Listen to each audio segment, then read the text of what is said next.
So hello everyone, this side Himanshi and I welcome you all to my YouTube channel. अगर आप मेरे channel पे नए हैं तो वीडियो को लाइक और चैनल को सब्सक्राइब जरूर कीजिएगा। स्पेशली ये वीडियो मैंने बनाई है उन स्टूडेंट्स के लिए जो लोग बहुत ज़्यादा डिफिकल्टीज फेस करते हैं लाइन ग्राफ का जो डाटा है उसको स्ट्रक्चराइज करने में। जैसे बहुत ज़्यादा डाटा अगर आपको गिवन है तो एंड तक वीडियो के जरूर बने रहना, आपको कुछ ना कुछ नया सीखने को जरूर मिलेगा। तो चलते हैं आगे। ये हमारे पास है लाइन ग्राफ। सबसे पहले हम इसकी स्टेटमेंट पढ़ने की कोशिश करते हैं और देखते हैं इस लाइन ग्राफ में हमारे पास है क्या।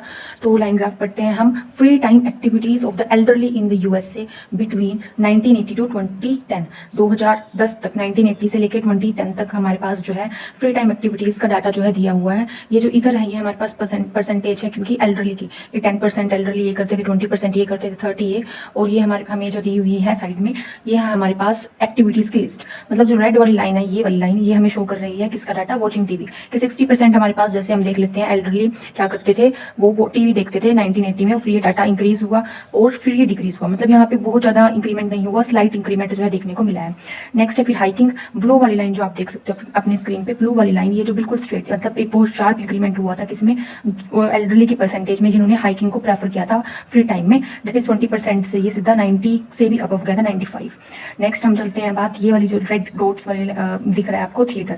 तो 50% हाफ, 50% को हम बोल सकते हैं हाफ ऑफ द परसेंटेज थी जो एल्डरली की या ओल्ड पीपल की। वो क्या करते थे 1980 में, थिएटर में जाते थे। उसके बाद ये डाटा एकदम से डिक्रीज हुआ, फिर इंक्रीज हुआ, फिर डिक्रीज ऐसा चलता रहा। फ्लक्चुएशंस बेसिकली हमें इसमें देखने को मिली। उसके बाद हमारे पास है रीडिंग। रीडिंग में 30% थे 1980 में, फिर इंक्रीज होता है, डिक्रीज होता है, इसमें भी हमें फ्लक्चुएशंस देखने को मिलती हैं। फिर हमारे पास लास्ट में सर्फिंग द नेट। देखो ये सबसे कम है, सर्फिंग द नेट को सबसे कम प्रेफरेंस दी गई थी एल्डरली ने, जो एल्डरली थे, और ये 10% से भी कम था 1980 में। और 2010 में ये हमारे पास 50 हो रहा है। 50% ऑफ द जो है ओल्डर पीपल थे, they prefer to surf the net. ये हमें अब ये पास्ट में है, सारा कुछ इसमें पास्ट में चलेंगे। सबसे पहले हम इसका इंट्रो बनाते हैं। हम इसका इंट्रो यहाँ पे लिखेंगे हम। बहुत इजी तरीके से हम इंट्रो बनाएंगे, कोई बहुत ज़्यादा कॉम्प्लेक्स स्ट्रक्चर नहीं बनाना है हमें। इंट्रो को बहुत ज़्यादा सिंपल रखना होता है, बहुत ज़्यादा कॉम्प्लेक्स कि हम बहुत हाई फाई वोकैब यूज़ करेंगे ऐसा नहीं करना है। क्योंकि अगर हम बहुत ज़्यादा हाई फाई वोकैब यूज़ करने के उसमें रहते हैं तो जो मेन टॉपिक है हमारा उससे ही ध्यान जो है डिस्ट्रैक्ट, हम उसी से डिस्ट्रैक्ट हो जाते हैं। बेसिकली एग्जामिनर को समझ आना चाहिए कि क्या है इंट्रो, के हिसाब से पता लगना चाहिए कि जो हमारे पास टास्क 1 है वो किस चीज़ के ऊपर बेस्ड है। ओके, हम लिखते हैं the given line graph exhibits. Exhibit का मतलब है शो करता है। अब ये सिंगुलर है, एक ही लाइन ग्राफ है तो ये वर्ब है, इसके पीछे एस लग जाएगा। एग्जिबिट्स, ये बहुत कॉमन मिस्टेक होती है जो स्टूडेंट्स करते हैं, तो ध्यान रखना इंट्रो में हम कोई भी ग्रामेटिकल मिस्टेक ना करें। The given line graph exhibits the information, किस चीज़ के बारे में इंफॉर्मेशन है वो बताएंगे, किस चीज़ के बारे में, free time activities of the elderly. तो हम लिख देते हैं इसको, the given line graph exhibits the information about the activities that older people of the USA did from 1980 to 2010. The data has been calibrated in percentage. जैसा कि आप देख सकते हो मैंने इसमें बहुत हाई फाई कुछ नहीं किया है इंट्रो में। जो मेरे पास मेन स्टेटमेंट थी उसी को थोड़ा सा पैराफ्रेज करके लिखा है। तो मैंने लिखा है यहाँ पे the given line graph exhibit the information, exhibits लिखा है, द इंफॉर्मेशन अबाउट किस चीज़ के बारे में है, यहाँ लिखा हुआ था free time activities of the elderly in the USA. यहाँ पे हम कर देंगे about the activities that older people, elderly को क्या लिख दिया, ओल्डर पीपल, साइनोनियम यूज़ कर दिया। इन द यूएसए इसको कर दिया मैंने कि एल्डरली पीपल कहाँ के, ओल्डर पीपल कहाँ के थे, वो of the USA. Did from 1980 to 2010 जो उन्होंने की थी about the activities that older people of the USA did. अब यहाँ था बिटवीन की जगह पैराफ्रेज करके कर दिया मैंने फ्रॉम 1980 टू 2010। और फिर लास्ट में बता दिया the data has been calibrated in percentage, मतलब ये जो डाटा है परसेंटेज में गिवन है। तो अब हमें बनाना है इसका ओवरऑल बनाने के लिए मैं आपको 2 टिप्स दूंगी। फर्स्ट चीज़, आप जिस चीज़ के ऊपर फोकस कर सकते हो, या तो आप इजीली जो है कोई भी ग्राफ है उसका मैक्सिमम पॉइंट बता दो, जैसे इसमें ये मैक्सिमम है हमारे पास, और एक उसका मिनिमम बता दो। जैसे मिनिमम हमारे पास ये दिया हुआ है, सबसे कम एक्टिविटी ये मिली है, ठीक है। जो सेकंड है हमारे पास, वो आप उसमें बता सकते हो ओवरऑल ट्रेंड कैसा रहा है। ओवरऑल ट्रेंड यानी कि किसी, यहाँ से आप देख सकते हो ये वाला जो है ये बहुत आई कैचिंग सा फीचर आपको दिख रहा है कि एक बहुत शार्प जो है इंक्रीमेंट हुआ है। और बाकी की इसमें दो चीज़ों में जैसे फ्लक्चुएशंस हैं, हम ऐसे भी बता सकते हैं कि बाकी जो दो थे हमारे पास, जो थिएटर था और रीडिंग था, उसमें जो है फ्लक्चुएशन शो हुई। तो इसी में भी बता सकते हो, मतलब ऊपर ऊपर से एक ट्रेंड शो कर दिया आई कैचिंग सा जो आपको नज़र आ रहा हो। नहीं तो अगर आप मैक्सिमम और मिनिमम लिखते हो, ये सबसे ईजी मेथड है, मैक्सिमम लिखो मिनिमम लिखो एक ओवरऑल में किसी भी ग्राफ का, और that's it, it's enough. Okay, तो सबसे पहले मैं ओवरऑल जो इसका बनाऊंगी वो ये वाला बनाऊंगी कि ये जो थी हमारे पास, ये है हाइकिंग। हाइकिंग सबसे पॉपुलर एक्टिविटी थी, हाइकिंग मैक्सिमम लोगों ने की थी, और जो सर्फिंग द नेट है वो मिनिमम ने की थी। उसके बाद हम दूसरे वाला ओवरऑल बनाएंगे, पहले ये वाला बनाते हैं। सिंपल लिखेंगे overall, it is clear that, ये वाला मैक्सिमम रहा है हमारे पास, ठीक है। Maximum number of old people engaged themselves in hiking, ठीक है। यहाँ तक हमने बताया कि maximum number of old people ने एंगेज, खुद को उसमें डाला। आप इन्वॉल्व भी लिख सकते हो, एंगेज्ड भी लिख सकते हो, किसमें डाला, देमसेल्व्स इन हाइकिंग में। और फिर हम आगे लिखते हैं वेयर एज, कनेक्टेड डालते हैं। अब हम मिनिमम का बताना है, where age surfing the net, minimum elderly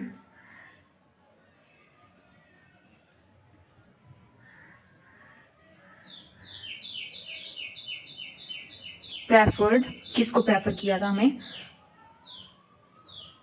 surfing the net. हम दूसरा ओवरऑल बनाएंगे। दूसरे ओवरऑल में हम ये बताएंगे कि जो ये था हमारे पास, हाइकिंग की पॉपुलैरिटी थी वो एकदम से शार्पली इंक्रीज़ हुई। जो थिएटर और रीडिंग की पॉपुलैरिटी थी उसमें फ्लक्चुएशन हुई, और सर्फिंग द जो नेट था वो लिस्ट उस पे था। हम इसमें ओवरऑल ट्रेंड बताएंगे, मैक्सिमम मिनिमम नहीं बताएंगे। ओवर द टाइम पीरियड क्या जो है चेंज रहा वो चीज़ हम बताएंगे, उसका वो हम नेक्स्ट ओवरऑल। ये है हमारे पास दूसरा ओवरऑल, मतलब हम दूसरे तरीके से कैसे ओवरऑल बना सकते हैं। वैसे आपको एक ही ओवरऑल जो है बनाना है, इसमें मैं आपको बस एक आइडिया दे रही हूँ। इस तरीके से भी आप ओवरऑल बता सकते हो जिसमें आपको ट्रेंड शो करना हो। तो हम बनाते हैं overall, it can be seen that the popularity of, hiking की पॉपुलैरिटी थी वो जो एकदम से ऐसे जा रही थी, हम लिखेंगे hiking among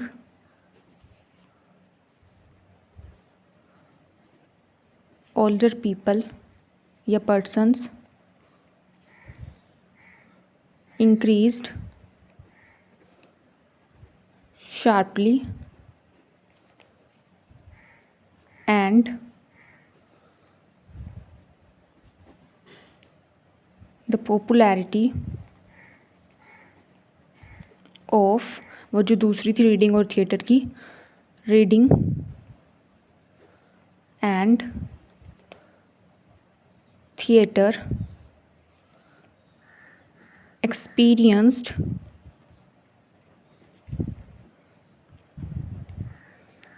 some fluctuations over the given time period। अब इसमें हमने क्या बताया, overall it can be seen that the popularity of hiking, hiking के आप ऐसे भी पैराफ्रेज कर सकते हो क्योंकि वो चीज़ें जो थी फ्री टाइम एक्टिविटीज़ वो एक तरह से पॉपुलर ही थी ओल्डर जनरेशन के among. Popularity of hiking among older people persons increase sharply, तेज़ी से इंक्रीज़ हो रही है, उसको हम शार्पली बोलते हैं। मैंने एक इसके लिए अलग से वीडियो भी बनाई हुई है जिसमें मैंने बताया हुआ है, और वो कैब की जो टास्क 1 की वो कैब है उसके लिए भी जो है ना शॉर्ट में एक वीडियो है, वो आप देख सकते हो चैनल पे जाके। And the popularity of reading and theatre experienced some fluctuations, जो पॉपुलैरिटी थी किसकी, रीडिंग की और थिएटर की, उसमें आप देख रहे थे ऐसे ऐसे जो था डाटा था उसको हम बोल सकते हैं fluctuations over the given time period जो हमें देखने को मिली थी। ये था हमारे पास टाइप 2 किसका, ओवरऑल का। आई होप आपको। अब हमें बनाना है इसका BP1 और BP2। BP1 और BP2 की प्लानिंग के लिए हम सबसे पहले डाटा देखते हैं कहाँ से क्या स्ट्रक्चर्स जो हैं बना सकते हैं। देखिए सबसे पहले तो जो मुझे नज़र आ रहा है स्ट्रक्चर वो है, आप यहाँ से ले सकते हो कि लेस देन 1980 में कि लेस देन 10% जो है ना डाटा ऑब्ज़र्व हुआ था किसके केस में, सर्फिंग द नेट में, और 20% जो है हमें डाटा ऑब्ज़र्व हुआ था किसके केस में, किसके केस में था ये, हाइकिंग के केस में। देन 30% इसमें था, 50 इसमें, 60 इसमें। देखो इसमें यहाँ पे 20 है, 20 का 3 टाइम्स हमारे पास 60 होता है।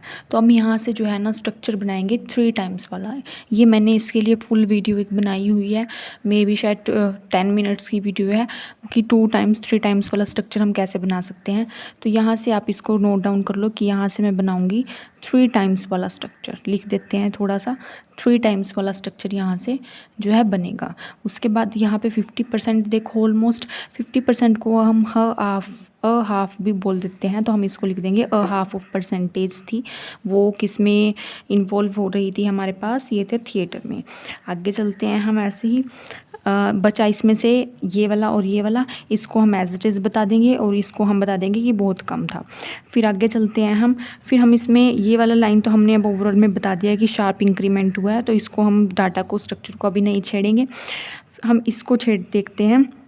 यहाँ से ये इंक्रीज़ होके यहाँ तक पहुँच रहा है, लेस देन 20 हो रहा है। यहाँ से बता देते हैं कि कुछ इंक्रीमेंट हुआ था, फिर ये इंक्रीमेंट आगे जाके 50% पे पहुँचा था। ये वाला स्ट्रक्चर जो है हम यहाँ से बनाएंगे। ऐसे ही मैंने एक स्ट्रक्चर आपको बताया था डिफरेंस वाला, कि जब बहुत स्मॉल डिफरेंस जो है नज़र आ रहा हो, जैसे कि आप इसमें देख सकते हो ये है हमारे पास रीडिंग का डाटा, और ये रेड वाली लाइन है वॉचिंग टीवी का डाटा। ये दोनों बहुत पास है 2010 में, लास्ट ईयर में। इसमें आप ज़्यादातर ट्राई करना कि फर्स्ट ईयर और लास्ट ईयर के डाटा पे फोकस करो, वहाँ से स्ट्रक्चर बनाओ, और मिड में जो है ट्रेंड्स शो करके बता सकते हो। यहाँ पे हम इसको ले लेते हैं, ये हमारे पास 70 से थोड़ा कम है ये वाला भी, इसको हम 69 ले लेते हैं, और इसको हम ले लेते हैं 67% और 69%। तो दोनों में 2 का डिफरेंस हुआ। यहाँ से माइनर कैप वाला हम जो स्ट्रक्चर बनाएंगे, जो मैंने आपको कल ही वीडियो अपलोड की है उसने सिखाया है। नेक्स्ट हमने ऐसे ही एक स्ट्रक्चर ऑफ 3 भी किया है। स्ट्रक्चर ऑफ 3 यानी कि एक ईयर ले लेते हैं, 3 डाटा उठा लेंगे, यहाँ से हम स्ट्रक्चर ऑफ 3 बनाएंगे। ये हमारे पास 10 से थोड़ा ज़्यादा है, 20 से थोड़ा सा कम है, इसको हम ले लेते हैं 18%। ये पूरा 20 है, इसको ले लेते हैं 20%, और ये है हमारे पास 40। ठीक है, तो हमें 3 वैल्यूज़ मिल गई हैं, 20% मीटर वैल्यू, ये लोअर वैल्यू और ये अपर वैल्यू। अगर आपको ये चीज़ नहीं समझ में आ रही होगी तो वीडियो ज़रूर देखना, बहुत इंपॉर्टेंट वीडियो है वो, और कॉम्प्लेक्स स्ट्रक्चर बनाने के लिए बहुत ही ज़्यादा यूज़फुल है। ठीक है, तो कौन कौन से स्ट्रक्चर हो गए, 3 टाइम्स वाला हो गया, हाफ वाला हो गया, यहाँ से स्मॉलेस्ट हम कहेंगे ये इस ईयर में सबसे कम था, और डिफरेंस वाला स्ट्रक्चर हो गया, स्ट्रक्चर ऑफ 3 हो गया। अभी भी कुछ डाटा पेंडिंग है, उसको हम देखते हैं बाद में, अभी तक जितना हमें मिला है उसी से स्ट्रक्चर बना के हम देखते हैं। तो हमने सबसे पहले जो डाटा लिया था वही हम करते हैं कि 60% 20% का क्या है, 3 टाइम्स है, वही हम बनाएंगे। टू इनिशिएट विद कनेक्टर लगाएंगे। इन 1980 फर्स्ट ईयर हमारे पास 1980 है, हमने लिख दिया 1980 exactly 60% senior citizens of the USA, older people को लिख लिया senior citizens of the USA use to watch, वो क्या करते थे 60% वॉच करते थे टीवी, विच वॉज, जो कि अब यहाँ पे जो विच वॉज लगा है, विच वॉज किसको रिप्रेजेंट कर रहा है, इस वाले 60% को, इसकी हिंदी है जो कि 3 टाइम्स ग्रेटर थी किससे, then the percentage observed in case of hiking. Hiking की केस में हमारे पास 20% है और 60% हमारे पास वॉच टीवी के केस में है। 60% is 3 times of the percentage that was observed in case of hiking, then that's why we can write it the percentage observed in case of hiking. Hiking case में जितनी है 60% उसका 3 गुना ज़्यादा है। ठीक है, नेक्स्ट हम बताएंगे सेकेंडली लेस देन 10% एल्डरली। जो मेरे पास नेक्स्ट वो है उसमें देखो मैंने यहाँ से उठाया, ये है हमारे पास सर्फिंग द नेट की परसेंटेज, वो 10% से कम है इसी का। तो मैंने लिखा है less than 10% elderly involve themselves in surfing the net with in the same year. Same year की बात हो रही थी तो मैंने 1980 को रिपीट ना हो मैंने लिख दिया with in the same year phrase. Next देखो यहाँ पे हमारे पास ये वाली जो स्ट्रक्चर है ये है हमारे पास थिएटर का। यहाँ पे 50% मैंने बोलता अ हाफ वाला हम बनाएंगे कि अ हाफ जो है परसेंटेज थी ओल्डर पीपल की, वो क्या करते थे, वो थिएटर में जाते थे और ये परसेंटेज डिक्रीज होती थी। तो हम यहाँ पे लिख रहे हैं more over a half of the older citizens gave their preference, उन्होंने अपनी प्रेफरेंस दी टू गो टू थिएटर। आप ऐसे भी लिख सकते हो गेव देयर प्रेफरेंस, क्योंकि हमें पैराफ्रेज करके यही क्लियर करना है कि वो उस चीज़ में क्या बात हो रही है। उन्होंने अपनी प्रेफरेंस दी थी किसको, to go to theatre. However, परंतु this trend decrease dramatically next year, अगले ही साल में ये जो ट्रेंड है वो ड्रामेटिकली डिक्रीज़ हो रहा है, जैसे कि आपको दिख रहा है ऐसे वो डिक्रीज़ हो रहा है 1990 में। तो मैंने लिख दिया however this trend decreased dramatically in next year, तेज़ी से डिक्रीज़ हो रहा है। ये था हमारे पास पूरा का पूरा BP1। आई होप यहाँ तक आपको वीडियोस में कुछ ना कुछ तो समझ आया ही होगा, कुछ ना कुछ तो इंटरेस्टिंग आपने आज सीखा होगा। तो चलते हैं आप BP2 पे, देखते हैं हम BP2 में क्या बनाएंगे। अब हमें बनाना है टास्क 1 का BP2 में हम स्ट्रक्चराइज कर लेते हैं कौन कौन सा डाटा डालेंगे। एक तो मैंने पहले आपको बताया था कि यहाँ पे स्मॉल डिफरेंस है, माइनर डिफरेंस वाला बना लेंगे। एक आप बना सकते हो इसमें स्ट्रक्चर ऑफ ट्री, इतना इनफ है, हमें 150 से 180 वर्ड्स के बीच में लिखना होता है तो हमारा बन जाएगा। और बाकी का जो डाटा है जैसे स्ट्रेट लाइन, फ्लक्चुएशंस, ये वाला डाटा मैं ओवरऑल में जो है कवर कर चुकी हूँ, इसलिए दोबारा हमें बताने की नीड नहीं है। आगे चलते हैं। तो BP2 की स्टार्टिंग हम कर सकते हैं इस स्टेप के कनेक्टर से। Moving further there was a minor gap of 2%, जो मैंने पीछे आपको डाटा दिखाया था जिसमें माइनर गैप बताया था वो एक 69 है और एक 67 है, दोनों में कितने का डिफरेंस है 2% का, तो वही हम बता रहे हैं। Moving further there was a minor gap of there was a minor gap of 2%, किस चीज़ के बीच में हो, between the senior individual of the USA whose spare time activity was watching TV and reading in 2010। वो 2010 का data है, किस चीज़ का है ये, बेसिकली डाटा है सीनियर सिटीज़न का USA के, जिनकी जो स्पेयर टाइम एक्टिविटी थी वो क्या थी, TV वॉच करना और रीडिंग 2010 में। बहुत माइनर सा डिफरेंस तो मैंने माइनर डिफरेंस लिखा है। आगे चलते हैं हम। अब स्ट्रक्चर ऑफ 3 बनाना है हमें। तो स्ट्रक्चर ऑफ 3 जो हमें बनाना है, इसमें हमें 3 जो है ना स्ट्रक्चर लेने होते हैं। तो मैंने जो 3 वो लिया है इसमें वो है हमारे पास 40%, 20% और 18%। ठीक है, ईयर है हमारे पास 2000। ये 40% ये है हमारे पास थिएटर का, 20% जो है ये है हमारे पास रीडिंग का और 18% है हमारे पास सर्फिंग द नेट। तो अब हमें स्ट्रक्चर ऑफ 3 बनाने के लिए डिफरेंस निकालना होगा। जैसे ये हमने मिडिल वैल्यू ली, ये अपर वैल्यू है, ये लोअर वैल्यू है, दोनों में 20 का डिफरेंस है और इन दोनों में 2 का डिफरेंस है। इसी से जो है हम इस पूरे डाटा को हम अपने जो है ना स्ट्रक्चर में लिखेंगे, वो हम देखते हैं। हमने लिखा कनेक्टर डाला फर्दर मोर, उसके बाद लिखा इन 2000, क्योंकि 2000 का डाटा है, लिख दिया year. 1/5 of the elderly love to read, 1/5 का मतलब है 20%। इसके लिए मैं अलग से एक वीडियो तैयार कर दूंगी जिसमें मैं बताऊंगी कि कैसे आप परसेंटेज को वर्ड्स में लिख सकते हो, जो कि बहुत ही ज़्यादा यूज़फुल है। ये एक प्रो टिप है आप लोगों के लिए, बार बार हम रिपीट ना करें अगर तो हम जो है इस तरह वर्ड्स में भी लिख सकते हैं, अच्छा इंप्रेशन जाता है। 1/5 of the elderly loved to read, वो रीडिंग की थी 20%, तो हमने लिख दिया लव टू रीड, पैराफ्रेज करके इस तरह से भी हम लिख सकते हैं। कब रीड करते थे वो? In free time. And this figure, ये वाली जो फिगर है मतलब 20% को बोला जा रहा है, और जो 20% को दिस फिगर बोल दिया गया है, this figure was 2% more than the percentage witnessed for surfing the net. वो 2% ज़्यादा है, जैसे कि आप यहाँ से देख सकते हो, ये हमारे पास सर्फिंग द नेट की है 20%, सर्फिंग द नेट की परसेंटेज से 2% ज़्यादा है, वही हमने लिखा more than 2% more than the percentage witnessed for surfing the net and. और यहाँ पे जो हमारे पास ये वाली जो 40% थी, ये थी हमारे पास थिएटर की, जो थिएटर में जाते थे टाइम स्पेंड करने के लिए 40%। ये 40% जो है इन दोनों में 20 का गैप है, तो हम इसको लिखेंगे एंड 20% लेस देन, यानी कि ये 20% लेस देन है किस रेशो से? थिएटर की रेशो से। 20% less than the senior citizens who spent there free time in theatre, जो थिएटर में अपना जो है टाइम स्पेंड करते हैं। ये बनाया हमने स्ट्रक्चर ऑफ 3, और ये हो गया है हमारा पूरा टास्क 1 तैयार, जो हाई बैंड स्कोरिंग टास्क 1 है। अगर आपको वीडियो अच्छी लगी हो और समझ आया हो तो ज़रूर सब्सक्राइब करना, क्योंकि आपके लाइक और सब्सक्राइब ही मुझे मोटिवेशन देंगे ताकि मैं और वीडियोस फ्यूचर में लेके आ सकूं। अगर अच्छी लगी तो थैंक यू वेरी मच।